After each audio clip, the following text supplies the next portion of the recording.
presentación. Mi nombre es José Orrego, tengo 25 años desarrollando proyectos, manejamos una oficina de arquitectura, pero siempre nos hemos caracterizado por tratar de innovar permanentemente en el desarrollo de proyectos. La exposición que les vamos a mostrar ahora en realidad es una serie de reflexiones a partir de mi propia práctica profesional y que me ha permitido elaborar un discurso que hemos ido testeando permanentemente a través de del propio ejercicio de desarrollar proyectos, ¿no? Esta conferencia la estamos transmitiendo en live stream, si alguien la quiere después ver, va a estar disponible en la página web y en el Facebook de Metrópolis. Yo esta exposición en realidad le he querido denominar edificios de uso mixto 2.0, ¿no? Como el nuevo negocio inmobiliario que viene, ¿no? En realidad hay una gran tendencia en el mundo y se habla mucho últimamente de los edificios de uso mixto. En realidad todo el mundo habla de edificios de uso mixto y la etiqueta es bastante amplia, en realidad cuando se define uno esta categoría, ¿no? Pero lo cierto es que este tipo de definición tipológica, como pasa en muchos países, es la realidad que está superando muchas veces el reglamento y el reglamento no está preparado para absorber las nuevas consideraciones que este tipo de tipología hoy día tiene, ¿no? Para poder explicar cómo entendemos nosotros los edificios de uso mixto, partimos primero de entender un poco nuestra propia realidad, ¿no? Yo parto de la siguiente premisa, digamos, cuando empezamos a hacer un proyecto, ¿no? En este momento, en nuestras ciudades, existen tres condiciones que van a definir todo el consumo y todos los productos inmobiliarios de aquí hacia adelante. Uno es el incremento del tráfico. Para nadie es ninguna novedad que en Lima cada vez hay más tráfico. La mala noticia es que esto no va a mejorar. Esto es un mal endémico en muchas ciudades grandes. Habrá esfuerzos por tratar de resolverlo, pero lo cierto es que el tema del tráfico es un tema con el cual tenemos que convivir. Y lo más importante que ha sucedido en los últimos años es que hasta hace algunos años la gente se molestaba, discutía, renegaba dentro del tráfico, ¿no? Hoy día la gente lo ha interiorizado. Y este cambio de mentalidad frente al tráfico, constituye una gran oportunidad. Cuando alguien incorpora o interioriza el tema del tráfico, empieza a tomar decisiones alrededor del tráfico. Cualquier decisión que uno toma hoy día, consciente o inconscientemente, tiene en consideración el tráfico. Es decir, donde voy a trabajar, estar, divertirme, vivir, uno va a plantearse inicialmente cómo es el tráfico en esa zona. Esto ya sucede en muchas ciudades, ¿no? Esto hace que el tráfico empiece a ser una consideración que hace que las personas empiecen a decidir cómo voy a funcionar. Pero lo más importante es que una vez que uno lo interioriza, las decisiones empiezan a ser mucho más racionales, ¿no?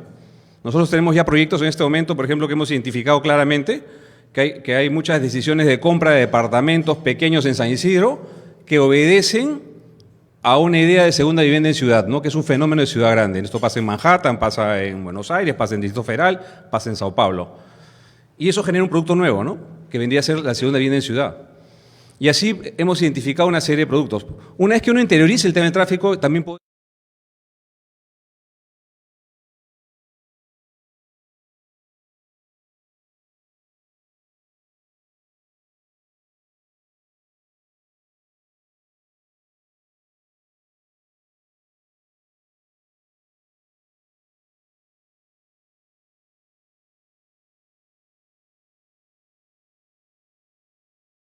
Empieza a aparecer opciones de segunda vivienda en ciudad.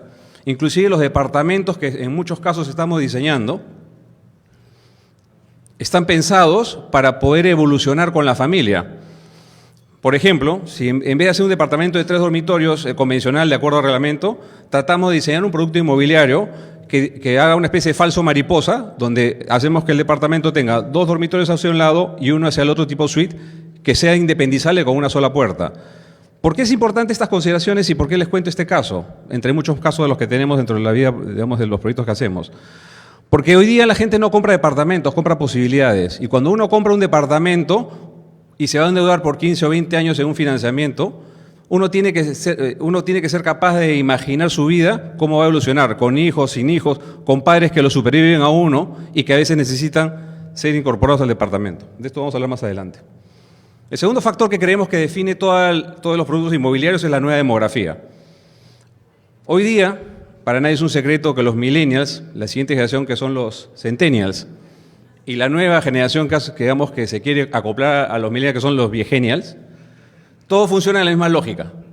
Todos quieren ser parte, digamos, de estas nuevas tendencias, estas nuevas consideraciones, ¿no?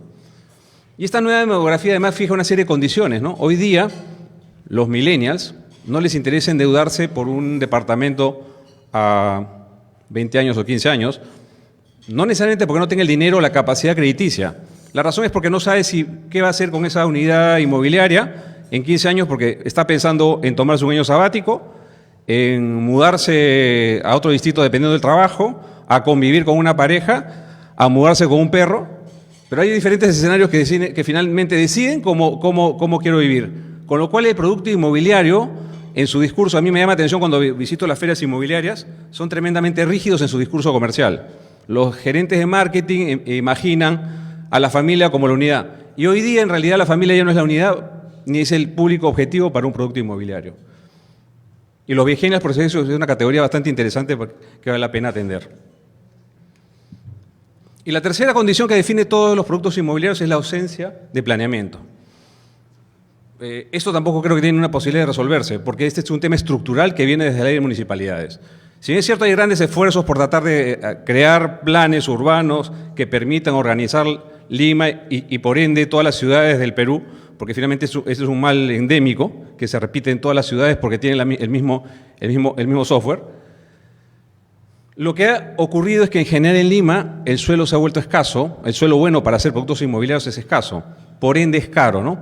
Si yo en Estados Unidos, por ejemplo, decido hacer un centro comercial y quiero comprarme, no sé, 100 hectáreas en alguna zona, simplemente me voy a la oficina de planeamiento, me refiero a los planes de desarrollo y en ese sitio voy a ver cómo va a crecer la ciudad y puedo apostar por un desarrollo de largo plazo, ¿no? Acá en realidad uno permanentemente corre el albur si es que quiere apostar por algo, ¿no? Para quienes decidieron hacer, por ejemplo, Caraballo hace algunos años, creo que Caraballo ha sido un ejemplo malo de lo que puede ser una gran posibilidad, ¿no? El afán por desarrollar inmobiliariamente generó productos bastante malos en términos de ciudad, como pequeñas, grandes construcciones cerradas, donde se tuburizó y finalmente se hicieron pequeños clústeres cerrados sin ninguna posibilidad de hacer una ciudad mucho más interesante. Eso hace que finalmente todos los productos inmobiliarios que se desarrollen siempre andan dando vueltas sobre los mismos distritos, ¿no? No hay zonas nuevas donde uno desarrolla. Lima, a pesar de que sea una ciudad más grande, digamos, de la región, no tiene un impacto racional o parejo dentro de toda la superficie de suelo disponible, ¿no?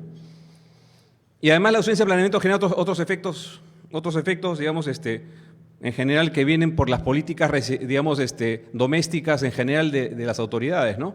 Lima es una ciudad que tiene más de 10 millones de habitantes y que en este momento los stocks de zonificación que prevé la ciudad no alcanza para servirla. En general, la visión de todas las autoridades es residencialista en el sentido mal entendido. Lima quieren que se sea un gran dormitorio. ¿Y dónde ponemos los estadios? ¿Y dónde ponemos los centros comerciales? ¿Y dónde ponemos los nidos? Por ejemplo, hay un distrito en el cual está prohibido hacer nidos, porque a los vecinos les molesta las colas de la mañana, y esos niños tienen que desplazarse al siguiente distrito a buscar un nido, ¿no? Entonces, en general, hay una especie de visión equivocada, en general, por esta visión doméstica de las autoridades, de que los stocks de zonificación que debe tener la ciudad no permiten. Entonces empiezan a desvestirse cosas para hacer otras, ¿no? Uno prefiere botar una iglesia para construir un centro comercial, o bota un colegio y lo convierte, digamos, en un proyecto, digamos, de vivienda, en vez de ir desarrollando el suelo, digamos, o consolidando suelo, ¿no? Para mí es importante este tipo de enfoque porque en general cuando nosotros enfocamos cualquier proyecto, intentamos imaginar a partir de estas tres premisas qué es lo que corresponde en el lote que uno, digamos, le encarga un proyecto. Y por eso para mí es importante la nueva lectura de estas oportunidades inmobiliarias, ¿no? En general uno tiende, porque nosotros, así como muchos colegas, hacemos cabidas para analizar qué cosa sale en un terreno, ¿no? Y en general uno es presa del Excel para tratar de poder buscar la mayor constructibilidad dentro de una escasez de suelo para poder lograr los trucos o los artificios que encontramos entre la norma o que el Ministerio de Vivienda nos da para lograr productos con mayor constructibilidad y fundamentalmente que bajen el impacto del suelo, porque la razón por la cual todo el mundo rasca la olla es porque simplemente el proyecto no da. El costo del suelo es demasiado alto. Y eso nos obliga a ser tremendamente creativos, porque más allá de que esta es la realidad que le estoy contando y que seguramente muchos de ustedes la enfrentan, lo que hay que hacer es creativos en las soluciones, ¿no? Como le decía, Lima ya es una ciudad de más de 10 millones de habitantes y tenemos que empezar a observar como una ciudad que tiene una serie de comportamientos que además no hay que inventar la pólvora. Es fácil uno empezar a ver lo que pasa en ciudades como Sao Paulo, Manhattan, Buenos Aires, etcétera, ¿no? Son ciudades que empiezan a aparecer nuevas soluciones o que responden de diferentes formas a esta problemática, ¿no? De ciudades que no están planeadas, ¿no? Ahora, yo parto, y eso es parte, digamos, de mi propia práctica profesional, durante muchos años hemos desarrollado centros comerciales. Y esa deformación que yo tengo por hacer centros comerciales, la estamos llevando hoy día a hacer proyectos de vivienda y sobre todo usos mixtos. Y creo que aprovechamos este enfoque diferente que a veces se tiene desde el punto de vista inmobiliario, porque enfocamos como si el proyecto fuera un proyecto que tiene que tener un objetivo desde los objetivos que parte un proyecto de centro comercial, y ahora les paso a explicar por qué. Una consideración que hay que tener en cuenta es que en este momento ha llegado el fin de la época dorada de los centros comerciales. Y esto también es una oportunidad. Hasta hace poco, en el Perú y en Lima, se han construido grandes proyectos de centros comerciales. Nosotros, por ejemplo, hemos trabajado en Jockey Plaza, hemos hecho 8 ampliaciones, el proyecto tiene más de 150.000 metros construidos, ¿no? Hemos hecho Mega Plaza, ¿no? Un proyecto que tiene 11 ampliaciones, ¿no? Pero desde hace 2 años ya no hay ampliaciones. Hay overhauls, hay modificaciones, hay mejoras, hay repotenciamientos, ¿no? Los últimos grandes proyectos que se están construyendo son Puruchuco, la ampliación de Santa Anita, hay algo en provincia, pero en general las provincias han sido saturadas, por ejemplo, como operaciones de centros comerciales. Y lo cierto es que el centro comercial como fenómeno no es otra cosa más que llevar todo lo que es la venta al menudeo dentro de una operación estructurada. Y los centros comerciales son otro negocio, ¿no? Muchas veces no es un negocio inmobiliario, es un negocio donde uno desarrolla una operación que además tiene que hacer que todos los metros cuadrados vendan, y por eso es que aprovecho estas experiencias que tenemos para tratar de llevarlas a otros tipos de proyectos, donde nosotros enfocamos que hay una expectativa de venta que no necesariamente a veces depende del Excel. O sea, si yo hago, por ejemplo, si le aplicara la lógica del Excel a un proyecto de centro comercial, fracasaría. Yo podría sacar el doble de metros cuadrados dentro de un centro comercial y, por supuesto, vendería la quinta parte. Los centros comerciales en general son generosos no porque quieran ser generosos, sino porque hacen metros cuadrados más valiosos. El Jockey Plaza, que es el proyecto que hemos trabajado, es un proyecto que es uno de los más rentables por metro cuadrado en la región, ¿no? Mega Plaza es uno de los proyectos que tiene mayor asistencia y dependiendo de los objetivos que se plantea en un centro comercial, los proyectos son un buen negocio. Por supuesto que además los centros comerciales solo tienen un dueño y son operados, no son vendidos, ¿no? Los proyectos que fueron vendidos como Arenales, como Camino Real, son proyectos que, digamos, en el tiempo tienden a colapsar porque son superados por la realidad o por los problemas de la economía, ¿no? Ahora, con la caída de los centros comerciales aparecen de nuevo nuevas oportunidades, porque no es que al desaparecer el crecimiento de centros comerciales de gran tamaño, el retail en general dejó de crecer. En realidad ha continuado creciendo, ¿no? Pero ha ocurrido varios fenómenos interesantes. Y hago este análisis porque esto es lo que nos permite llegar a los usos mixtos como una solución. Hasta hace unos años yo hacía supermercados y lo que nos solicitaban para empezar a hacer un supermercado eran cajas de 10.000 metros cuadrados con 10.000 metros cuadrados de estacionamiento. Era la época de los hipermercados, ¿no? También apareció una época de los megaplexes, ¿no? Aparecían 18 salas o 15 salas de cine en un solo espacio, ¿no? Eran proyectos monotemáticos que demandaban gran superficie, normalmente conceptos importados de otras realidades, ¿no? Eso se llegó a hacer, pero sin embargo en supermercados, por ejemplo, si ustedes ven la evolución en los últimos 20 años, de 10.000 metros cuadrados se pasaron a 7.000 o 6.000 con estacionamientos en el techo, que era la forma de compactar un poco el retail, sin embargo, sin sacrificar ubicación y los layouts, digamos, que obliga a tener un supermercado más todo su área de operación. Hoy día, si ustedes hablan con un supermercado y le ofrecen 1.000 metros cuadrados en un sótano, se lo agradecen. Porque ¿qué ha sucedido? Simplemente, de nuevo, por las mismas razones que explicamos al comienzo, el suelo es escaso. El supermercadismo en el Perú, estoy hablando de una categoría simplemente para graficar el tema comercial, el supermercadismo en el Perú no ha tenido la presentación que ha tenido en otros países. y la única forma que le queda es adaptarse a los espacios disponibles, porque si no se adapta, Tambo y Oxxo se lo comen. Entonces, Tambo y Oxxo son categorías de centros de conveniencia que están ocupando esos espacios que son retail compacto, que los supermercados ya no pueden ocupar, con lo cual los supermercados están desarrollando formatos de menor escala. Este cuento se repite en restaurantes, se repite en bancos. Hoy día el banco es una aplicación en el celular. Cada vez están cerrando más agencias y lo que está quedando son solamente bancos de servicio. En restaurantes pasa lo mismo. Las categorías de las grandes cadenas de restaurantes prefieren buscar conceptos más compactos porque al final, bajo una aplicación tipo Rápido, tipo Globo, uno con una operación más compacta puede atender una mayor burbuja, digamos, o un mayor isócrono, ¿no? Y esto nos lleva a otra cosa que justamente es lo que nos permite llegar a los usos mixtos. Yo parto de la premisa que en general es importante incorporar retail o área comercial dentro de los usos mixtos. Y de ahí la ventaja en los proyectos que hacemos nosotros por la deformación que tenemos en el tema de centros comerciales que hemos trabajado sobre todos estos años. Cuando uno hace edificios de uso mixto y trata de incorporar centros comerciales, justamente esa es la gran diferencia de lo que yo le llamo edificios de uso mixto de primera generación y los edificios de uso mixto que son los que toca ahora, que son los 2.0. En los edificios de uso mixto de primera generación, que se desarrollaron hace algunos años, se caracterizaban fundamentalmente porque existía un fondo o un inversionista que buscaba hacer un edificio de oficinas, seguramente certificado A+, donde además lo que buscaba era hacer abajo una placa comercial. Ustedes podrán ver por todo Lima muchos edificios de oficinas que el zócalo finalmente tiene un zócalo comercial que son tiendas normalmente vendidas, ¿no?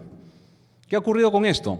Claro, uno podía tener un edificio de una buena categoría y con una gran expectativa corporativa, pero los zócalos al ser vendidos uno no tenía mayor control de lo que podía ocurrir abajo. Y al no tener control, normalmente además sin el expertise de lo que significa hacer un centro comercial, porque hasta para poner 3 tiendas hay que saber cómo ponerlas para generar valor, lo que ocurrían era que terminan siendo malbarateadas o vendidas finalmente porque alguien pagaba el precio que se quería y al final una vez que uno suelta el control sobre el retail en el zócalo, uno no tiene ninguna capacidad de imponer el comercio que va a acompañar a ese proyecto que con gran esfuerzo y seguramente con gran expectativa se hizo para que tenga un A+, ¿no? Si en ese momento ese local comercial era comprado por un chifa, perfectamente lo podía hacer y nadie podía discutir que ahí hubiera un chifa. En el mejor de los casos podía poner algún reglamento dentro de la propiedad horizontal, pero en general, o un banco, ¿no? Entonces, claro, al final el objetivo inmobiliario era alquilar o vender esos metros cuadrados al mayor valor. Y eso es lo que diferencia los edificios mixtos de segunda generación. En los edificios de segunda generación, el área comercial es un amenity, es un complemento. Tiene que estar concebido para que el edificio funcione como una unidad, donde el área comercial y todos los componentes tipológicos que formen parte de este uso mixto, todos son complementarios. En un uso mixto, uno no las puede tener todas. Si yo quiero tener todo lo mejor de todos los mundos, está en la habilidad de hacer el proyecto, en balancear todos estos usos, aunque sean solamente un área comercial y un edificio de oficinas. Y justamente la compactación de retail permite hacer estos micromalls, que yo le denomino. Los micromalls no son otra cosa más que, utilizando las mismas tecnologías que permiten desarrollar centros comerciales, uno concibe un proyecto donde introduce retail compacto para generar un concepto comercial alrededor que actúe como un complemento del proyecto, digamos, de uso mixto.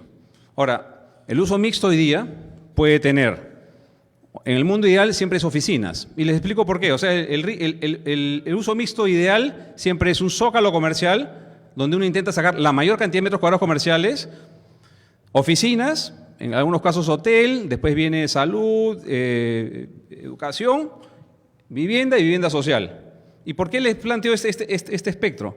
Porque lo más rentable es el área comercial. O sea, un proyecto de zócalo comercial de uso mixto bien resuelto, el área más rentable son los metros cuadrados comerciales. En el otro extremo está la vivienda. A mitad de camino está el hotel y las oficinas. Entonces, cuando uno hace un negocio de uso mixto, uno tiene que administrar los metros cuadrados. Por supuesto, si yo voy a la torre, por ejemplo, digamos, estos edificios que hay en Dubái, ¿no? De gran altura. son edificios de uso mixto, donde hay un gran zócalo comercial. Los primeros pisos se colocan oficinas, después encima viene el hotel, después encima viene la vivienda, ¿no? Y hasta a veces hay dos hoteles metidos en el mismo edificio de dos categorías, la categoría inferior arriba y la categoría superior abajo. Entonces, en general, uno puede administrar, pero uno va buscando cuál es la mejor manera, digamos, de administrar de esta forma. Y los micromalls, justamente, que es lo que nosotros intentamos hacer en los proyectos que desarrollamos, tienen por objeto resolver cómo bajar el impacto del valor, digamos, el costo del suelo dentro del proyecto inmobiliario por las razones que hemos explicado. El suelo es escaso, ¿no? Entonces, hay valores a los cuales uno no puede llegar, salvo que incorpore un micromall concebido como un centro comercial pequeño, ¿no? Ahora, otra de las cosas que yo considero que es importante, que además que es un fenómeno mundial, es el tema de la densificación, ¿no? O sea, en general hay una especie, en general a veces es una mala palabra decir que hay que densificar la ciudad, ¿no?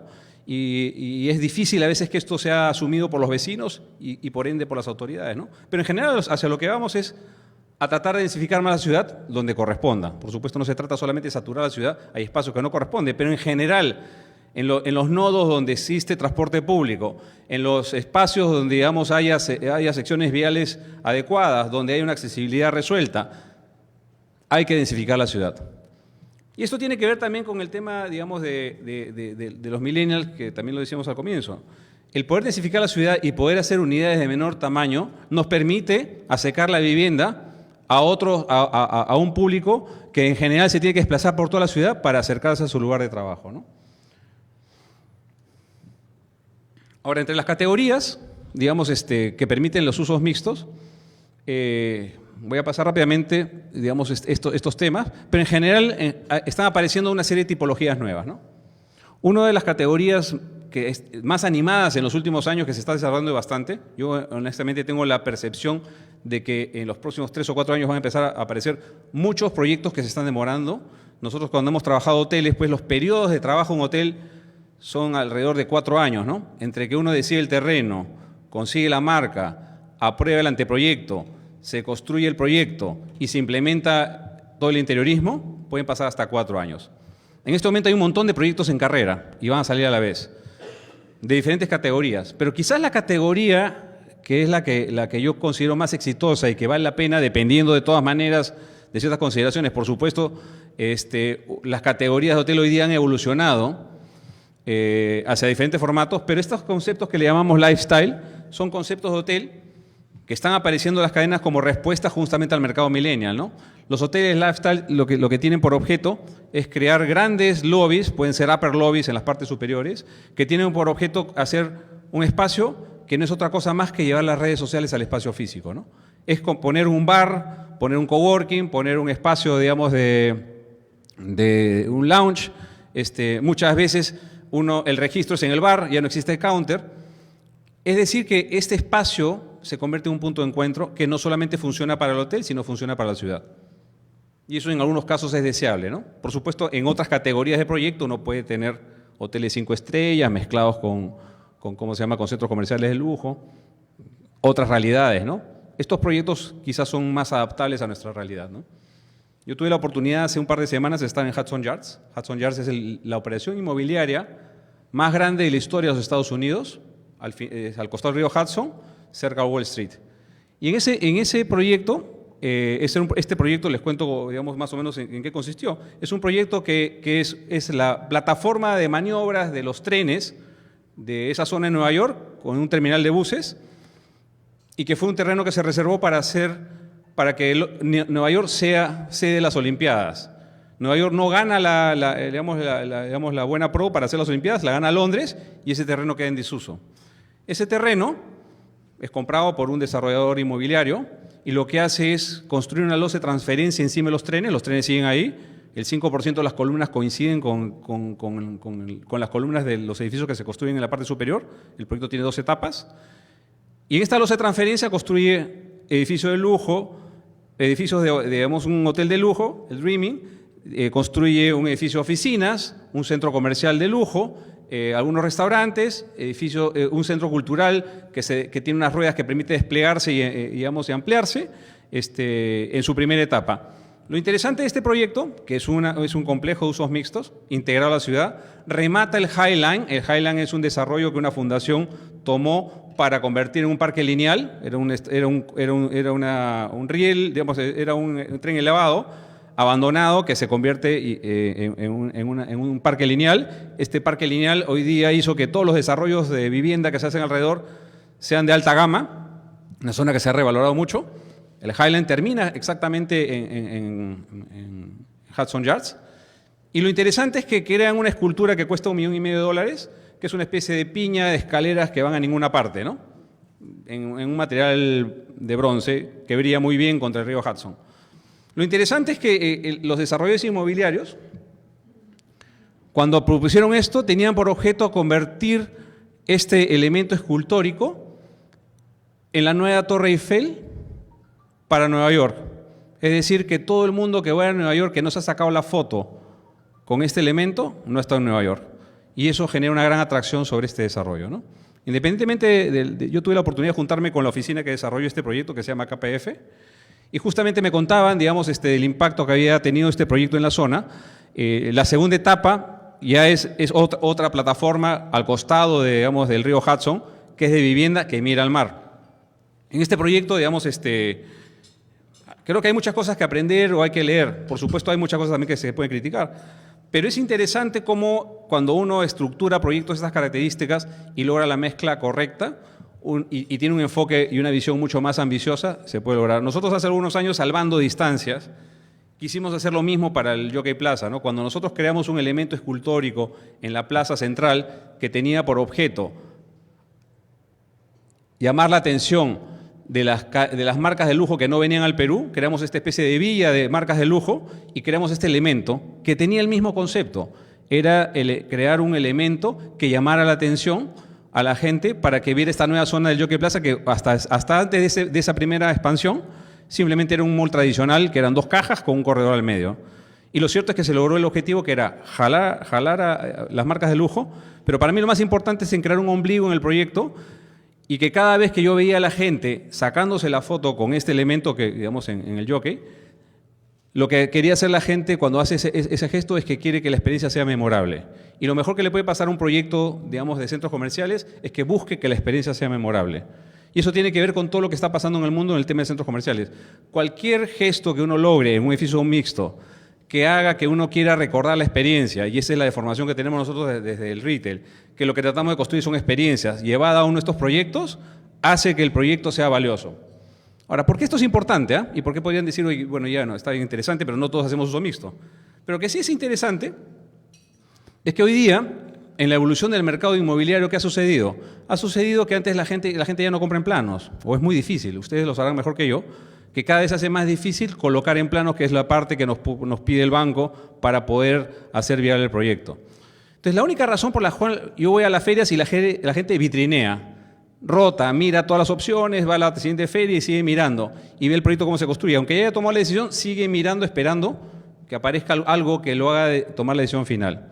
Sin embargo, para poder gatillar esas compras en planos, es muy importante que el proyecto se convierta en un objeto del deseo. Es decir, si yo logro que tenga un discurso coherente y un discurso atractivo, comercial, que esté asociado a la arquitectura, voy a gatillar que la gente lo compre en planos. Bueno, ampliando esto como un detalle que tiene que ver con justamente estos hoteles de lifestyle que son experiencias. O sea, lo que se construye en estos hoteles son experiencias. Pero experiencias no solamente dedicadas al hotel, sino en general proyectadas a la ciudad. El otro concepto que viene mucho y que creo que es el que más está desarrollándose en estos años son las viviendas en edificios mixtos, ¿no? Y aquí es importante entender lo siguiente. Cuando uno decide, porque en general los proyectos de vivienda son monotemáticos, ¿no? No todos los proyectos pueden ser uso mixto, ¿no? Pero lo cierto es que hoy día empieza a ser atractivo hacer proyectos de uso mixto de vivienda por varias razones. Gente de mi generación seguramente se le hace muy difícil pensar en que yo voy a vivir en un departamento encima de algún comercio. Yo tengo siempre el síndrome de pensar que abajo me va a poner un chifa, me va a sacar el tubo por la fachada y me van a arruinar el barrio, ¿no? Entonces, el problema es que en general los proyectos de uso mixto para la siguiente generación son mejor vistos. Los millennials, centennials y viegenials sí están mucho más permeables a imaginar vivir encima de comercio, siempre y cuando sea convertido en un amenity. Si yo hago un edificio de departamentos y en el primer piso le pongo un Starbucks, obviamente es un valor agregado. Si yo lo puedo poner en un catálogo, mejor. Pero si yo simplemente hago un área comercial sin ningún control y la dejo al libre albedrío y me ponen una categoría comercial que no está acorde con el discurso del proyecto, arruino la venta. Y no solamente malogro el proyecto, voy a tener gente que compró que va a estar molesta con el promotor, voy a maltratar mi marca, con lo cual el poder concebir adecuadamente estos proyectos es fundamental. Este tema de creando el tercer lugar en el área comercial es fundamental para poner un discurso coherente. Obviamente, nosotros hicimos hace algunos años un proyecto que se llama Atelier, en Barranco, es un proyecto de paz centenario, que tenía como zócalo un zócalo comercial, ¿no? Y arriba era vivienda. La propiedad del zócalo comercial se ha mantenido hasta la fecha, ¿no? Hay un sofá café, hay servicios y es un buen complemento a la vivienda. Esos departamentos, además, hay un fenómeno bien interesante, es que se han revaluado. De lo que costaron a la gente que lo compró a la fecha, son departamentos bastante demandados. Es decir, que finalmente toda la población inmobiliaria se revaluó a partir de un comercio controlado y que funciona de complemento. Edificios médicos es otra categoría muy interesante que conviene explorar cuando uno hace edificios mixtos. Ahora, les explico el tema de edificios médicos. Cuando uno habla de edificios médicos, en realidad estoy hablando de edificios consultorios, ¿no? En el mejor de los casos pueden tener un área de imágenes, una farmacia, pero nada más. Porque si uno decide incorporar ya otras categorías dentro de salud que implican espacios para operaciones o permanencia, uno entra a las categorías del MINSA. Y el MINSA empieza a buscar una serie de regulaciones que pueden complicar el desarrollo del proyecto, ¿no? Sin embargo, un edificio de consultorios en la práctica termina siendo un edificio de oficinas con un uso determinado o específico, ¿no? Pero el tema, digamos, además, otra complejidad que nos ha pasado cuando hacemos usos mixtos. Cuando hemos intentado poner, por ejemplo, salud en alguna de las categorías que elige el MINSA, los coeficientes de seguridad son tremendamente altos para lo que es la estructura y empieza a patear la estructura al resto del proyecto. Es decir, empieza a haber una serie de sobrecargas o esquemas estructurales que empiezan a complejizar el proyecto en los primeros pisos que normalmente es el área comercial. El otro chico nuevo en el barrio es la vivienda para renta, ¿no? Nosotros en los proyectos que hemos estado haciendo en los últimos años, por las razones que hablábamos, son proyectos que tienen por objeto hoy día la venta. Hemos hecho edificios de departamentos que el 80% de los departamentos han sido, por ejemplo, vendidos para poder ser utilizados para renta, ¿no? El 80% de las propiedades se utilizan para renta, ¿no? Y es porque finalmente los millennials son los que tienen este nuevo reto de alquilar más que de comprar, ¿no? El otro son los edificios educativos, por las mismas razones que le dije, los coeficientes de seguridad son más altos. También es una categoría que vale la pena explorar. Y finalmente, muchas de los temas nuevos son el co-living, por ejemplo. El co-living es un fenómeno relativamente nuevo, es un fenómeno que parte en el año 2016 y tiene por objeto en grueso llevar la vivienda universitaria al espacio urbano, ¿no? Son espacios que son de muy poco tamaño y con mucha área común, ¿no? Esto acá es un fenómeno que todavía es muy reciente y creo yo que todavía hay mucho por decir. Yo tuve la oportunidad justamente cuando estuve en Nueva York, nosotros trabajamos para WeWork y logramos que nos invitaran a visitar WeLive, que es el concepto de co-living de WeWork. En esa categoría vimos que, digamos, lo que buscaba estos departamentos en Wall Street era acercar gente que trabaja en Wall Street, que vive fuera de Manhattan, a la zona de Manhattan, ¿no? Otro concepto que ya les comenté era que en general todo lo que implica en las áreas comunes es llevar las redes sociales al espacio físico. Hoy día, cuando uno hace las áreas comunes de cualquier categoría, oficinas, hotel, vivienda, lo importante es concebir las áreas sociales, las áreas comunes como redes sociales. El coworking, como le decía, es otra categoría nueva. Este fenómeno también es relativamente nuevo. WeWork en este momento está evolucionando hacia nuevas consideraciones por diferentes razones que tienen que ver con su crecimiento explosivo, pero lo cierto es que esto ha venido para quedarse. En Chicago yo estuve este año en un congreso de oficinas y lo que nos comentaban ahí era que para el 2030, perdón, para el 2020, 25, el 30% del área alquilable en Estados Unidos va a ser coworking. Sin embargo, este fenómeno también sigue evolucionando. El coworking, por ejemplo, los restaurantes en Alemania alquilan las mañanas como coworking y en las tardes y después hasta la hora del almuerzo. Existen coworking especializados para startups, existen coworking especializados para mujeres ejecutivas. En general, este tema viene especializándose mucho. El tema de los autos también es un tema relevante, es algo que las autoridades tienen que empezar a interiorizar. Cada vez la intención es lograr que haya menos autos. En las visiones más afiebradas del futuro inmediato, se dice que los autos van a desaparecer, que los brevetes no va a tener ningún sentido tenerlos porque todo va a ser autos autónomos y que en realidad las ciudades tienen que estarse preparando para esta nueva consideración, ¿no? Y la micromovilidad, que eso tiene que ver mucho con el tema de usos mixtos, ¿no? Cuando uno hace un edificio de usos mixtos, en general en ciudades como la nuestra, la escala es vecinal. Y normalmente cuando uno habla de escalas vecinales, los isócronos que permita atender los micromalls y las áreas comerciales tienen que estar dentro del área de influencia que uno va a pie. Sin embargo, la micromovilidad, que el scooter es la primera opción, pero están trabajándose en varias opciones nuevas alternativas al scooter, tiene por objeto ampliar estos isócronos dentro de la escala vecinal. Y bueno, al final, lo que quiero decir cuando hablamos de edificios de uso mixto de segunda generación es que el tema comercial empieza a ser relevante y tiene que ser reconcebido como parte de un complemento para hacer una oferta comercial interesante y sobre todo atractiva. Las otras categorías son parte de poder hacer proyectos más complejos. Es por eso que hay que entender claramente cada negocio. Inclusive el parqueo en un edificio de uso mixto se debe pensar como un negocio independiente. ¿Todo? ¿Se pasó o no? Bueno, esto lo voy a pasar un poco rápido. Algunos ejemplos de proyectos de uso mixto que hemos estado haciendo. Este es un proyecto en Rivera Navarrete. Tiene un zócalo comercial pensado como el amenity del proyecto. Son edificios de 40 y 60 metros cuadrados. Ha sido un éxito el proyecto. El 80% de los departamentos se ha comprado para renta. Hemos hecho un patio inglés y hemos logrado equipar San Isidro en esta zona, ¿no? Este es otro proyecto en Paseo Parodi. Es un proyecto donde tiene un hotel y oficinas.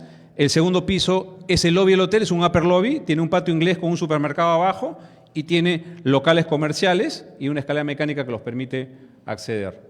Este es otro proyecto que fue un concurso que ganamos, era un edificio de uso mixto, donde tiene por objeto crear un espacio urbano que es esta plaza, escalonada, con escaleras mecánicas, y arriba oficinas, ¿no? Y la parte del zócalo es un zócalo comercial, ¿no?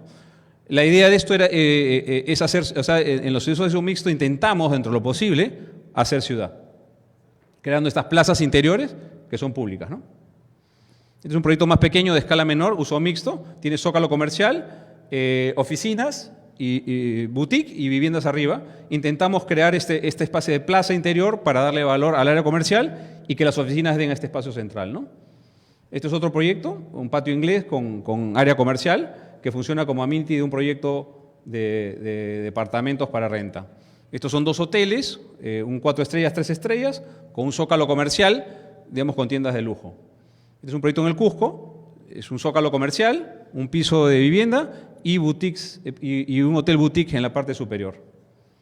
Este es otro proyecto de usos mixtos, 2 hoteles, 4 estrellas, 3 estrellas, edificios de oficinas y un pequeño zócalo comercial para atender la escala de la zona, ¿no?